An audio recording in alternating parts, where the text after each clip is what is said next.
Hey guys, Bill Siemantel here from the thebbztv. Russ Lane, Spro Pro, is making some phenomenal crankbaits. He's got some cool colors, and we're going to talk to him a little bit about his crankbaits. Russ, let's get to it, man. You know, we've had a lot of success, or I definitely have, with Fat Papa 70, and also which came out last year, the Fat Papa 55, which is a smaller version.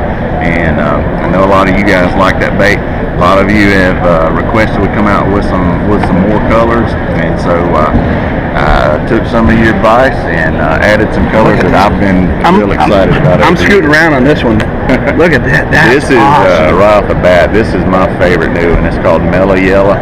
It's going to be a great early postpone color.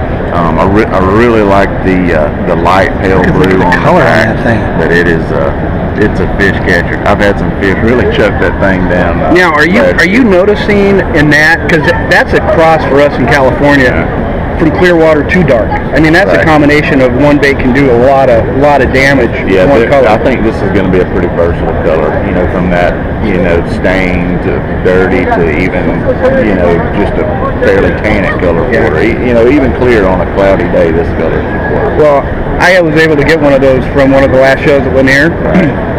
And guys, so you know, Cast Stake Lake, that bait, clear water, 10-15 foot, they choke that thing too. Awesome, good. Yeah, so they're catching. I mean, it's a fish catching machine.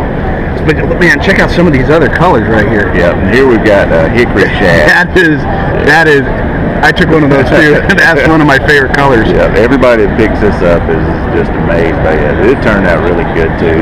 You got the olive green back and kind of a lavender side with the yellow shad stripe on it. But you know what's interesting about that? Russ was able to put these colors together, and he took some of the most infamous colors in the industry: sexy lavender shad, sexy shad, greenback shads. And he put a combination of all of it in one bait, and the color combination that you did on this is flawless. It actually looks like a lot of the bait fish that I'm used to using, around California, Lake Mead, Havasu, and I know it fits right when we were at Lake Lanier. Yeah, that's right. I mean, it follows everything. So yeah, this is going to be a good color, like on the Tennessee River also. So outstanding. Now I'm looking at a couple bad to the bone colors. I mean, these are for crankbaits. Hey guys, so you understand, especially what we're doing for Spro, and what Russ is doing, and Dean and Mike and everybody, is not only are we trying to really make a good quality bait that works for us. Right. I mean, that's the big thing, because we're actually fish.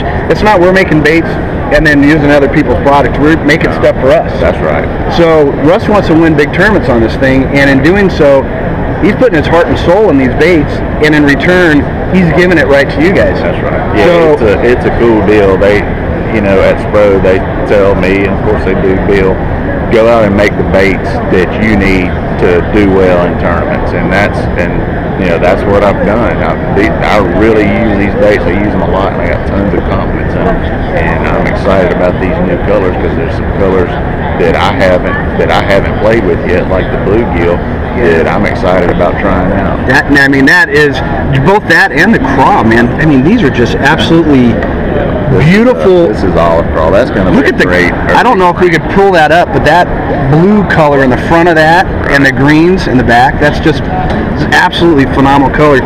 So basically, not only you're building a crankbait to your standards, you're getting custom painted baits. Custom painted, absolutely. I mean, how many times did we, and I know I've done it for years, you try to get blanks, and then you spend another $20 to have somebody custom paint it. Exactly. And what Russ is bringing to the table is he's giving it to you right out of the box. Yeah, this is a custom painted bait for $10.99 right out of the box, complete with Kamikatsu hooks.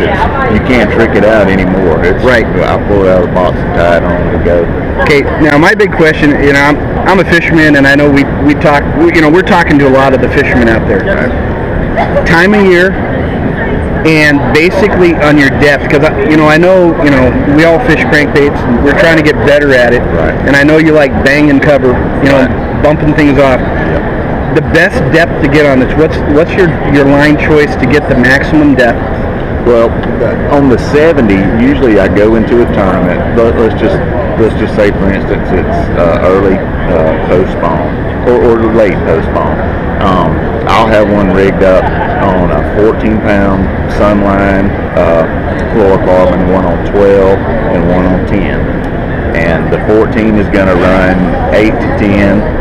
The 12-pound fluorocarbon is going to run 10 to 12, and the one on 10 is going to reach 14, maybe 15 foot. And when I go out and try to find those first post-spawn schools that get on them ledgers and humps, I'm going to have those 3 line sizes tied on to one of these baits. Outstanding. So, I mean, that brings up a good, man, that's just good fishing right there. You know, you're not going to use one of his baits. You're going to actually have 3 of them tied on. Right. And you're adjusting the line size to reach different depths. And that's the whole thing. You're just trying to find them. Now, the cool thing is, in the morning, they might be deeper. Absolutely. I mean, so Russ might be using, 10-pound test, get 14 foot. Right. Pre-spawn, sun warms up, fish move up a little bit. That's right. By the end of the tournament, you might be using your bigger line and just putting a waylay on it. And I've even seen, like if you're working on a school and say it's 8 foot deep, and you're throwing it on 14-pound line, and that bait's digging the bottom, but it's not plowing because that 14-pound line is still keeping it up. And they shut off and they stop biting. I pick up the one with 10-pound line, and all of a sudden the bait is crashing the bottom because it's trying to get deeper, right? And it's more erratic, and it's a harder action, and then all of a sudden you fire them back up again. It could be the same depth, but just by changing line sizes, you're gonna catch a few more fish. Just showing them a different action. Outstanding. Now I do have one question, because a lot of people think I'm just a swim bait guy, but I love crankbait fishing. Right. And between Russ's and John's, and even throwing them a stick, my biggest thing is old school. This is pre-Spro.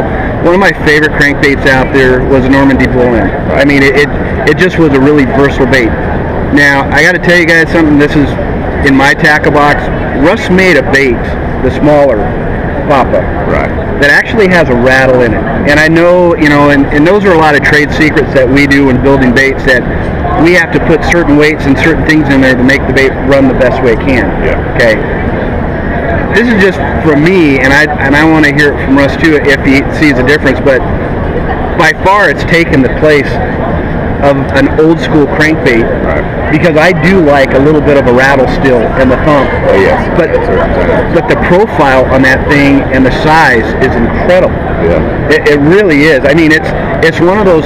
For me, it's a fish catching crankbait. Right. Like 2-pounders. That's right. But you're not bypassing like 10-pounders. No, that's right. Yeah, you can catch fish of all sizes on it. And the 55 is, we get those numbers. This is a 70 millimeter body. So the 55 is a 55 millimeter body.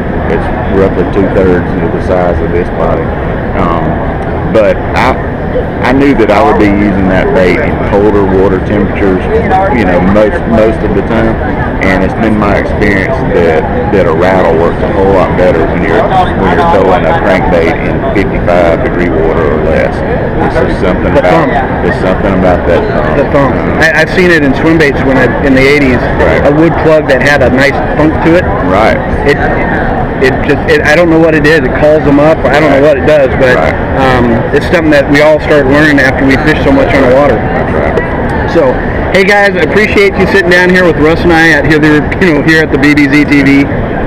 Make sure you guys comment on these videos. If you have questions, I know Russ is a busy man, but if you have some really technical stuff, maybe we can shoot them over an email, and we can actually answer this stuff, because the biggest thing all of us want to do right here is we want to make sure we build baits that work for us, that work for you, and then we want to give you the knowledge to go out there and start catching fish too.